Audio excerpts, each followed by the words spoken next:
Hello everyone, welcome to the learning buddy. और आज हम लोग बहुत ही एक इम्पॉर्टेंट टॉपिक डिस्कस करने वाले हैं जो कि है CUET। तो बने रही वीडियो में हम लोग उसके बारे में सब कुछ डिस्कस करने वाले हैं।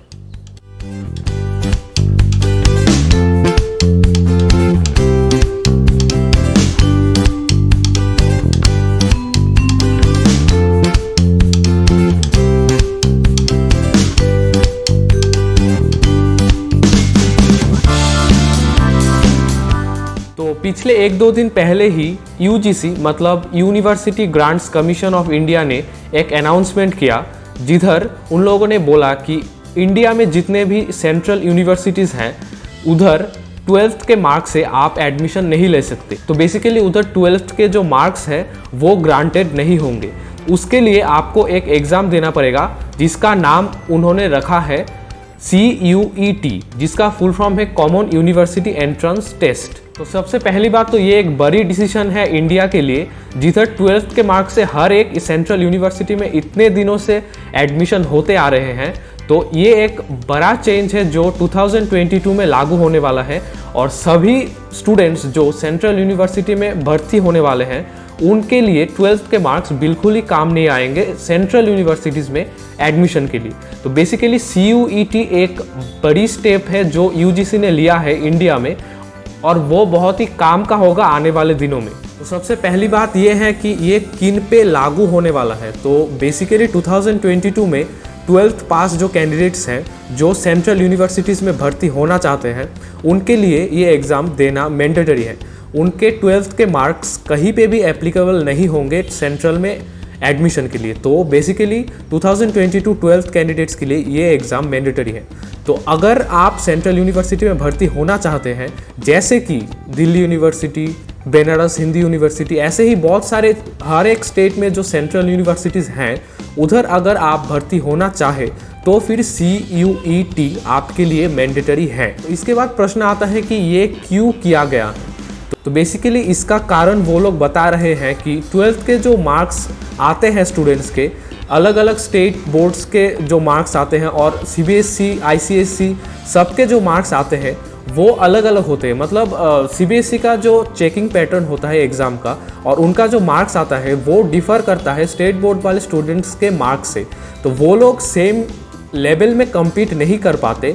तो मान लो कि आप एक स्टेट बोर्ड के स्टूडेंट है और मैं एक CBSE का स्टूडेंट हूँ, शायद मुझे एक अच्छा मार्क्स और एक अच्छा परसेंटेज मिल जाएगा जिससे मैं दिल्ली यूनिवर्सिटी में जा सकता हूँ। लेकिन अगर आप एक स्टेट बोर्ड के स्टूडेंट हैं तो आप उस हिसाब से आप नहीं जा सकते दिल्ली यूनिवर्सिटी में। तो उसके लिए एक कॉमन जो एग्ज़ाम है वो कंडक्ट किया जाएगा CUET, जिससे हर एक स्टूडेंट को सेम मौका मिलेगा उसके परफॉर्मेंस को दिखाने के लिए, क्योंकि हर एक जगह मार्क्स सेम नहीं मिलता स्टूडेंट्स को और उनको सेंट्रल यूनिवर्सिटीज़ में भर्ती होने में प्रॉब्लम आ जाती है। तो वो है मेन कारण CUET कंडक्ट करवाने के लिए। तो बेसिकली मेरे हिसाब से तो ये वाकई में एक जेन्युइन रीज़न है जो इंडिया के स्टूडेंट्स फेस करते हैं। और मैंने अपने आंखों से खुद देखा है कि हमारे जो स्टेट बोर्ड्स के मतलब दोस्त होते हैं उनको थोड़ा प्रॉब्लम होता है मार्क्स लाने में, क्योंकि उनका जो चेकिंग पैटर्न होता है वो CBSE से अलग होता है। इसके लिए वो लोग तो सेंट्रल यूनिवर्सिटीज़ में नहीं जा सकते। तो इसके लिए हर एक स्टूडेंट को एक जैसे ही ट्रीट करने के लिए और एक ही एग्ज़ाम से उन लोगों का जो परफॉर्मेंस है वो चेक करने के लिए CUET एक बड़ा डिसीजन है और बहुत ही अच्छा डिसीजन है मेरे हिसाब से। तो इंडिया में बेसिकली 45 सेंट्रल यूनिवर्सिटीज़ हैं। बहुत सारे स्टेट्स में और यूनियन टेरिटरीज़ में भी बहुत सारे ऐसे सेंट्रल यूनिवर्सिटीज़ हैं जिसका लिस्ट मैं डिस्क्रिप्शन में डाल दूंगा, आप चेक कर लीजिएगा। तो अगर उनमें से किसी भी एक में आपको एडमिशन चाहिए उसके लिए आपको CUET देना ही पड़ेगा, या तो आप भर्ती नहीं हो सकते। तो इसके बाद प्रश्न आता है कि ये कब होने वाला है, इसका रजिस्ट्रेशन कैसे होगा और बाकी सब डिटेल्स क्या हैं। तो UGC का जो अनाउंसमेंट है उसके हिसाब से अप्रैल का फर्स्ट वीक जो है तभी रजिस्ट्रेशन स्टार्ट हो जाने वाला है ये CUET के लिए। इसके बाद एग्ज़ाम होने वाला है जुलाई का फर्स्ट वीक और सेकेंड वीक में।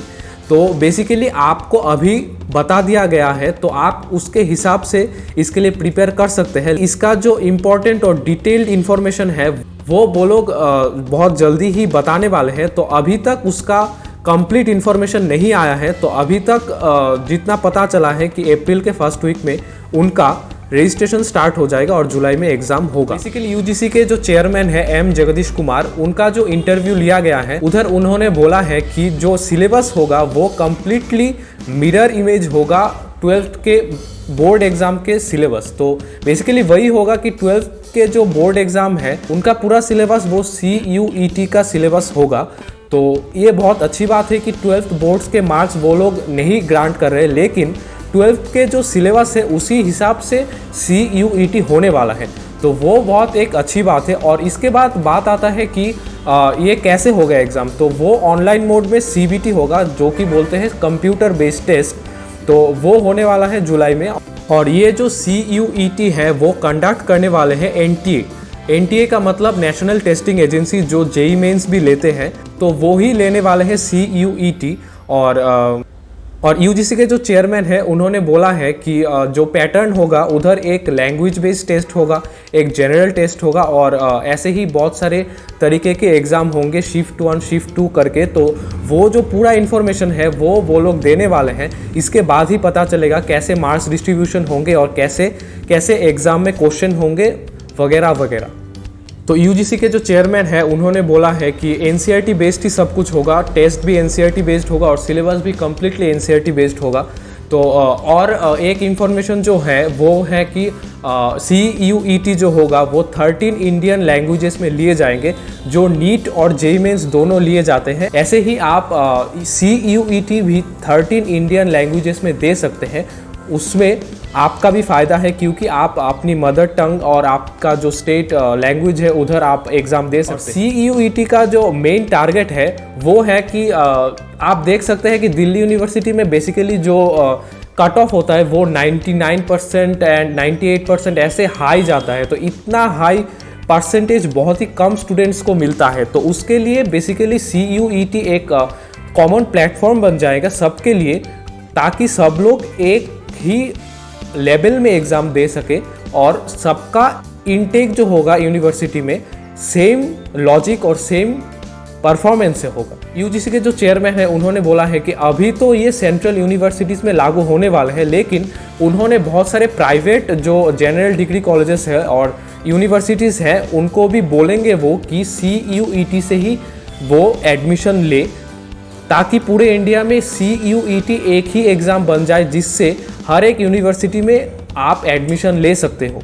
तो बेसिकली ये एक बड़ा डिसीजन है पूरे इंडिया के स्टूडेंट्स के लिए। तो मुझे लगता है ये बहुत ही अच्छा होने वाला है आने वाले दिनों में। तो उन्होंने बोला है कि वो सभी प्राइवेट जो कॉलेजेस हैं उनको भी बोलेंगे ताकि वो लोग भी CUET से एडमिशन ले, और उनके लिए बहुत छूट होगा कि वो लोग कैसे कैसे एग्ज़ाम लेंगे। शायद किसी कॉलेज अगर सिर्फ एक जनरल टेस्ट से स्टूडेंट्स को लेना चाहे वो भी ले सकते हैं, या तो अगर लैंग्वेज टेस्ट जो सब होने वाले हैं वो लेके भी एडमिशन ले सकते हैं, वो कॉलेज के ऊपर है। लेकिन वो सब कॉलेज को वो रिक्वेस्ट करने वाले हैं कि वही एक एग्ज़ाम से एडमिशन ले। लेकिन हाँ, शायद ऐसा हो सकता है कि 12th का एक बेसिक एक लेवल वो लोग बोल देंगे। शायद मान लीजिए कि 60% या 70% मार्क्स आपको चाहिए ही होगा 12th के बोर्ड। यूजीसी के द्वारा जो नोटिस दिया गया है उधर सब कुछ लिखा हुआ है, तो आप वो डिस्क्रिप्शन में चेक कर सकते हैं, मैं डाल दूंगा लिंक। और बाकी का जो इन्फॉर्मेशन है वो जैसे जैसे आता रहेगा वो मैं डालता रहूँगा। तो आप चिंता ना करें, तो आप अपनी पढ़ाई जारी रखें। All the very best. अभी के लिए जो 12th के स्टूडेंट्स हैं उनको टेंशन लेने की कोई ज़रूरत होगा ही नहीं कि आपको 92, 95, 98, 100% लाना पड़ेगा ताकि आप सेंट्रल यूनिवर्सिटीज़ में जा सके। तो अभी के लिए सिर्फ CUET आप ठीक से दे दोगे और उसका जो मार्क्स आएगा उसी हिसाब से कॉलेज में एडमिशन होगा। तो आप चिंता ना करें। और अगर आपका कोई भी प्रॉब्लम या कोई कन्फ्यूजन हो वो आप कमेंट कर दीजिएगा, मैं उसको सॉल्व करने की कोशिश करूँगा। तो आज के लिए बस इतना ही रखते हैं। Thanks for watching the video और all the best for your exams. और बाकी आप पढ़ते रहें, आप कॉन्फिडेंट रहे। Thanks for watching. और जो इम्पोर्टेंट लिंक्स हैं वो मैं डिस्क्रिप्शन में डाल दूंगा, आप चेक कर लीजिएगा। यूजीसी का जो नोटिस है वो भी मैं डाल दूंगा, तो आप चेक कर लीजिएगा और आप टेंशन ना ले। बाकी का जो इन्फॉर्मेशन है वो भी मैं डालता रहूँगा।